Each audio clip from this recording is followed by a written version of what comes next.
యాక్చువల్గా గుర్తించడం కూడా జరిగిందండి. విషయం ఏంటంటే చాలా క్లియర్ కట్. ఇప్పుడు లాస్ట్ టైం గౌరవ సీఎం గారు 2014 నుంచి 19 వరకు ముఖ్యమంత్రిగా ఉన్న టైంలో అమరావతి నిర్మాణం గురించి సింగపూర్ వాళ్ళు ఇక్కడికి వచ్చి వాళ్ళని ఆహ్వానిస్తే ఇక్కడికి వాళ్ళు హ్యాపీగా వచ్చారు. వచ్చి వాళ్ళు తాలూకు డిజైన్స్ అన్ని కూడా చూపించుకొని అమరావతి కన్స్ట్రక్షన్ కి కానీ అన్నిటికీ కూడా సింగపూర్ వాళ్ళు రెడీ అయితే ఆ రోజు చాలా నోటికి వచ్చినట్టు మాట్లాడిన సందర్భాలు కూడా మనందరం కూడా చూసాం. తర్వాత 5 years లో సింగపూర్ వాళ్ళు ఎలా బెదరగొట్టారంటే మళ్ళా ఆంధ్రప్రదేశ్ అంటే వాళ్ళు జడుచుకునేటట్టుగా బెదరగొట్టారు. అంటే ఆంధ్రప్రదేశ్ పేరెత్తితేనే ఇంకా అసలు వెళ్ళకూడదు అన్న తీరులో వాళ్ళు వదిలేస్తే మళ్ళా తిరిగి ఆ గ్యాప్ ని ఫిల్ చేయడానికి లేదు, నేను మళ్ళా ఫెసిలిటీస్ ఇస్తాను అని చెప్పి గౌరవ ముఖ్యమంత్రి గారు అక్కడికి వెళ్తే గౌరవ ముఖ్యమంత్రి గారిని అక్కడ వాళ్ళు రిసీవ్ చేసుకున్న విధానం కానీ ఇవన్నీ చూసి మళ్ళీ ఇక్కడ నుంచి మెయిల్స్ పంపించడం స్టార్ట్ చేశారు.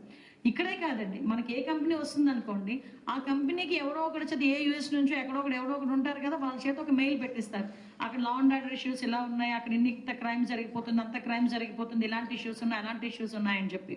నేను ఏమంటానంటే వాళ్ళు అథెంటికేషన్ గా చెప్పుకున్న సాక్షి టీవీకి సాక్షి పేపర్కే క్రెడిబిలిటీ లేదు. వాళ్ళు పెట్టే మెయిల్స్ కి వాళ్ళు పెట్టే ఉత్తరాలకి మేమేమైనా క్రెడిబిలిటీ ఉంటుందని జనాలు నమ్ముతున్నారు అనుకుంటున్నారా? ఈ రోజు సాక్షి పేపర్ అంటా టీవీ అన్నా మాకు ఒక క్రెడిబిలిటీ ఉండాలి, అలా ఉండాలి, ఇలా ఉండాలని భారతిరెడ్డి గారు బయటకు వచ్చి ప్రసంగాలు చేస్తారు. కానీ వాళ్ళు చూపించే టీవీలోనే నిజాలు ఉండవు, వాళ్ళు చెప్పే సాక్షి పేపర్లోనే నిజాలు ఉండవు. సో వాళ్ళ తాలూకా మనుషులు రాసే ఉత్తరాలు నిజాలు ఉంటాయని ఎవడనుకుంటాడు? వాళ్ళ ప్రయత్నాలు వాళ్ళు చేస్తున్నారు. మేము వాళ్ళని ధీటుగా తట్టుకునే శక్తి గౌరవ ముఖ్యమంత్రి గారికి, గౌరవ లోకేష్ గారికి, మా ఉప ముఖ్యమంత్రి గారికి ఉన్నాయి, మా అందరికీ ఉన్నాయి. సో మా పని మేము చేసుకుంటాం. డెఫినెట్ గా తీసుకోవాలి, తీసుకుంటాం కూడా. మీ సహచర ఉప ముఖ్యమంత్రి హరిహర వీరమల సినిమా బాగాలేదని ట్రోల్ చేస్తే తన్నండి అంటున్నారని చెప్పేసి సారీ మళ్ళీ చెప్పండి. మీ సహచర ఉప ముఖ్యమంత్రి పవన్ కళ్యాణ్ హరిహర వీరమల సినిమా బాగలేదు అని ఏదన్నా ఇంకా ప్రచారాలు చేస్తే తన్నండి అంటున్నాడని రెచ్చగొడుతున్నాడని చెప్పేసి తాడేపల్లి అనుకుంటా పోలీస్ స్టేషన్ లో కేసు పెట్టారు. ఎవరండి ఎవరు మాట్లాడారు అలా తన్నండి?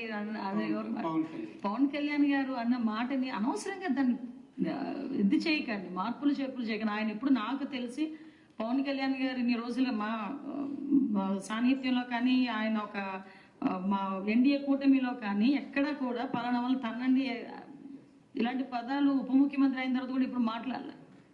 ఆయన అనవసరంగా దాన్ని వక్రీకరించి మాట్లాడి మీరు అలా మాట్లాడారు మీరు అనుకుంటే నేనేం చేయలేను. కానీ ఒకటి ఆ సినిమాలో చూద్దాం, రాజకీయంలో చూద్దాం. సినిమాని రాజకీయానికి మళ్ళీ ముడిపెట్టాల్సిన అవసరం ఏమొచ్చింది? అభిమానం అది అభిమానులు. వైఎస్ఆర్సీపీలో ఉన్న వాళ్ళు పవన్ కళ్యాణ్ అభిమానులు ఎవరు లేరా? ఉంటారు కదా, చూస్తారు కదా సినిమా. దానికి దీనికి సంబంధం ఏముంది?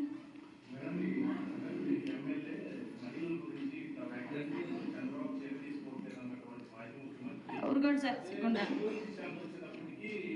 ప్లేట్ రాయిస్తాడు. నేను ఏమంటానంటే ఒకటండి ఆయన ప్రాంతం మారితే మాట మారిద్ది. ఆయనకి ఒక దగ్గర ఒక మాట్లాడతాడు, సేమ్ మాటను ఇంకొక దగ్గర దాన్ని క్యారీ ఫార్వర్డ్ చేయడు. అక్కడికి వెళ్ళేసరికి ఇంకొక మాట మాట్లాడతాడు. అసలు అంటే ప్రసన్న కుమార్ రెడ్డి ఇంటికి వెళ్ళాల్సిన అవసరం ఏమొచ్చింది? ప్రసన్న కుమార్ రెడ్డి గారి ఇంటికి వెళ్ళి అతను ఏం మెసేజ్ ఇద్దాం అనుకుంటున్నాడు మహిళలకి? ఈరోజు ఒక ఎంత నీచంగా చెల్లి వరుసైన ఒక ఎమ్మెల్యే గురించి మాట్లాడిన తర్వాత వాళ్ళ ఇంటికి వెళ్ళి పరామర్శిస్తా ఉంటే ఏ టైప్ ఆఫ్ మెసేజ్ ఇస్తున్నారు? ఈరోజు అతని తల్లి ఆయన చెల్లి కూడా రోడ్డు మీదకు చేర్చే పరిస్థితులు ఉన్నాయి.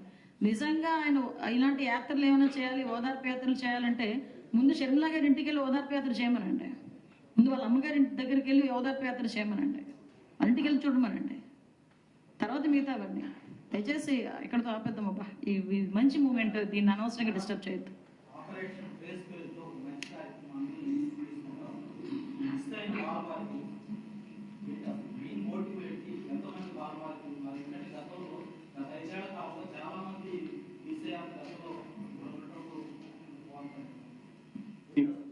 ఇది మెయిన్ ఆబ్జెక్టివ్ అంటే పాత కేసెస్లో పాతలో ఎవరు మిస్సింగ్ గర్ల్ చైల్డ్ ఎవరు ఉన్నారు వాళ్ళు ఇక్కడ ఉన్నారు. సో ఒక మిషన్ కింద మనం తీసుకున్నాం. లాస్ట్ 6 monthsలో మనం చాలా మందికి ట్రేస్ చేసుకున్నాం. సో ఇప్పుడు ఒక ఇంటెన్సివ్ ఎఫర్ట్స్ పెడితే మిగతా వాళ్ళు కూడా ట్రేస్ చేయగలుగుతాము. కొంతమంది ఏమవుతుంది, మిస్సింగ్ గర్ల్స్ కొంతమంది మనకి పోలీస్ స్టేషన్లో ఇన్ఫర్మేషన్ అప్డేట్ అవుతుంది, వాళ్ళ ఫ్యామిలీస్లో రిటర్న్ ఉండొచ్చు, వాళ్ళ ఫ్యామిలీకి ఒకసారి మళ్ళీ కాంటాక్ట్ చేసుకొని వాళ్ళ ఫ్రెండ్స్ లేకుంటే హాస్టల్లో ఉన్నారా ఇక్కడ ఉన్నారు మళ్ళీ ఆ మొత్తం ఇన్ఫర్మేషన్ కలెక్ట్ చేసుకొని దానికి సర్చ్ చేస్తాను. డైలీ ఒక 10 to 20 మనకి ఇన్ఫర్మేషన్ అది మ్యాచ్ అవుతుంది. ఒక 1 month ఎఫర్ట్ పెడితే 0 పెండెన్సీకి వచ్చేస్తాము. సో ఓన్లీ ఇప్పుడు ఒక 300 వరకు ఉన్నారు. అంటే ఇన్ఫర్మేషన్ అప్డేట్ అవ్వలేదు, మిస్సింగ్ చెప్పము, ఇన్ఫర్మేషన్ అప్డేట్ అవ్వలేదు. సో ఇన్ఫర్మేషన్ వాళ్ళకి ట్రేస్ చేసుకుని ఇక్కడ ఉన్నారు, ఇక్కడ వాళ్ళ లేటెస్ట్ కాంటాక్ట్ నెంబర్ తీసుకొని ఒక ట్రేస్ పేరు మీద ఒక ఈ మిషన్ మోడ్లో పోతున్నాము అన్ని జిల్లాలో. దాదాపు ఇది నేను చెప్పాము ఇప్పుడు 300 మనకి ఇన్ఫర్మేషన్ అప్డేట్ అవ్వలేదు, మిస్సింగ్ చెప్పము, అది మీరు అర్థం చేసుకోవాలా. సో 300 వరకు ఇన్ఫర్మేషన్ మన డాటాలో లేదు. సో వాళ్ళు ఇక్కడ ఉన్నారు, వాళ్ళ ఫ్యామిలీ, కొంతమంది ఫ్యామిలీస్ ఏం చేస్తున్నారు, ఊరు బయటకు వెళ్ళిపోతున్నారు, లేబర్ వర్క్కి పోతారు, ఎక్కడికి పోతారు మనకు తెలియదు. సో ఆ ఫ్యామిలీస్కి ట్రేస్ చేసుకుని మంచిగా సేఫ్గా ఉండాలా లేదా ఒక్కొక్కసారి కనుక్కోవాలి అంతే. కాదు మిస్సింగ్ కాదు, నేను అదే మీ పాయింట్ అర్థం చేసుకోవాలా. మిస్సింగ్ కాదు, అది ఇన్ఫర్మేషన్ మన డాటాలో అప్డేట్ అవ్వలేదు. పేరెంట్స్ ఇప్పుడు వాళ్ళకి రీచ్ అయిపోయినాక మన దగ్గర మళ్ళీ రావడం లేదు. జనరల్ గా ఒక కంప్లైంట్ ఇస్తే రాదంటే మళ్ళీ వస్తారు వాళ్ళు. మిస్టేక్ అంటే పేరెంట్స్ మనకి చెప్పడం లేదు. మీరు అట్లా క్వశ్చన్స్ అయితే ఫాలో అప్ చేస్తున్నాము అండి. ఏంటండి కాదండి, నిజమే పిల్లలు కంప్లైంట్ ఇస్తారు, కంప్లైంట్ ఇచ్చిన తర్వాత ఎగైన్ మా పిల్ల కనిపించిందా కనిపించలేదా మేము మా ఎంక్వైరీ మేము చేసుకుంటాం. ఒకవేళ అమ్మాయి ఇంటికి వచ్చేసింది అనుకోండి, ఆ పేరెంట్ వచ్చి మాకు ఇన్ఫర్మేషన్ ఇస్తేనే కదా మాకు అమ్మాయి వచ్చిందా రాలేదని తెలుస్తుంది. వచ్చిందా లేదని ఫాలో అప్ చేయాలి. అలాగేనండి, అలాగే తప్పకుండా. మేడం, స్టేట్ లో ఈ మోడల్ పోలీస్ స్టేషన్స్ ఇంకా కొన్ని చోట్ల పోలీస్ స్టేషన్ బిల్డింగ్స్ ఇంకా ప్రైవేట్ బిల్డింగ్ ఇంకా పూర్తిగా అప్డేట్ కాలేదు. మోడల్ పోలీస్ స్టేషన్స్ కూడా మీకు తెలియాలి, లాస్ట్ మేము ఉండేటప్పుడే దాన్ని తీసుకున్నాము. కొన్ని స్టేషన్స్ అయితే పూర్తయి లాస్ట్ 5 years లో మోడల్ పోలీస్ స్టేషన్స్ ఎక్కడ కూడా మనకి ఎక్కడ లేవు. ఇప్పుడు మళ్ళీ మేము తిరిగి తీసుకోవడానికి మేము రెడీ అవుతున్నామండి. మాక్సిమం ఎక్కడ కూడా పోలీస్ స్టేషన్స్కి ఇన్ఫ్రాస్ట్రక్చర్కి ఇబ్బంది లేకుండానే చూసుకుంటున్నాం. 1 or 2 ఉన్నా కూడా అవి ఫిల్ చేస్తున్నాం, ఇబ్బంది ఏం లేదు.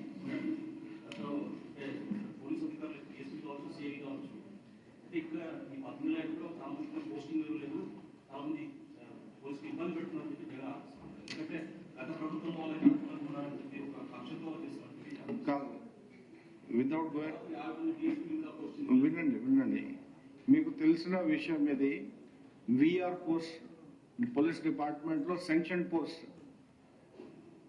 ఓకే, విఆర్ పోస్ట్ అంటే ప్రతి రేంజ్ లో విఆర్ పోస్ట్ ఇన్స్పెక్టర్ లెవెల్లో ఉంటాయి. అది మన అడ్మినిస్ట్రేటివ్ అరేంజ్మెంట్స్. ఓకే, అది అడ్మినిస్ట్రేటివ్ అరేంజ్మెంట్స్ కి మన ఇంకా దానికి మీనింగ్ ఇవ్వకూడదు. ఓకే, అడ్మినిస్ట్రేషన్ లో 100% పోస్టింగ్ ఇవ్వాలా, వేకెన్సీలో పెట్టాలా, అది department, leave it to the department has to function. Okay, ప్రతి దానికి మీరు ఒక నేరో యాంగిల్లో చూస్తే మనం ఒక అడ్మినిస్ట్రేషన్ ఒక వ్యవస్థ నడిపిస్తున్నాము.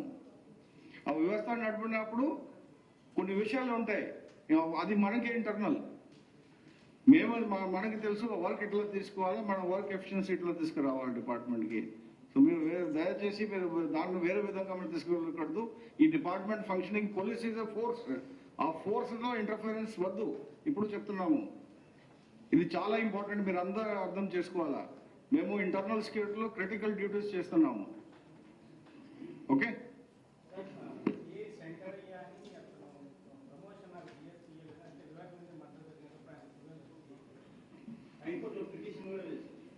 మేము రిప్లై ఇస్తాము హైకోర్టుకి, మేము రిప్లై ఇస్తామండి. పబ్లిక్ ఫోరంలో అవసరం లేదు. నిన్న జగన్ గారు ఒక మాట అన్నారు, ఏదైతే మినిస్టర్స్ ఇళ్ల మీదకి మా వాళ్ళు ఉంటే పరిస్థితి వేరే రకంగా ఉంటుంది.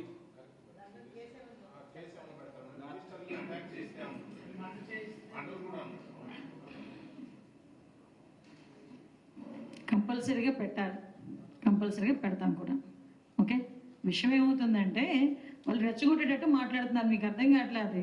మమ్మల్ని ఎంత రెచ్చగొడితే మేము దాని గురించి మాట్లాడతామేమో అనుకుంటున్నారు. మాకు అది కాదు, మేము వాళ్ళు రెచ్చగొట్టే పనులు చేసుకునేయండి, చట్టం తన పని దాన్ని చేసుకుని వెళ్ళిపోతుంటుంది. మేము చేయాలి అని చెప్పి మేము ప్రామిస్ చేసిన అదైతే ఉన్నాయో సంక్షేమ కార్యక్రమాలు, అభివృద్ధి కార్యక్రమాలు, వాటి మీద మేము ఎక్కువగా దృష్టి పెట్టాం.